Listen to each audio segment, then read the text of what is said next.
Добрый день, уважаемые гости, друзья. 8 лет назад указом президента России Владимира Владимировича Путина Грозному было присвоено почетное звание «Город воинской славы».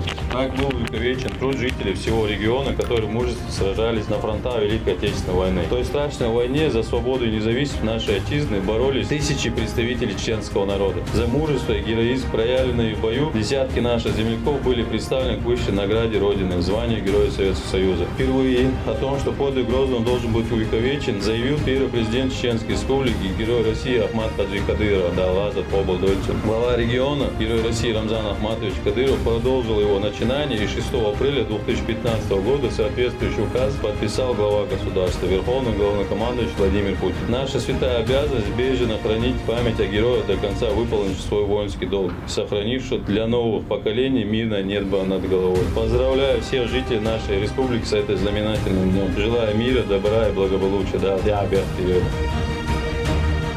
Как в своем выступлении подчеркнул глава Чеченской Республики, герой России, член Высшего Совета партии «Единая Россия» Рамзан Ахматович Кадыров, подписание столь важного указа является восстановлением исторической справедливости перед памятью наших предков. Главная задача является, чтобы мы помнили эту память перед нашими ушедшими предками, перед нашими отцами и дедами. Желаю всем грозненцам, всем жителям Чеченской Республики и нашей страны мирного неба над головой, удачи, счастья и процветания.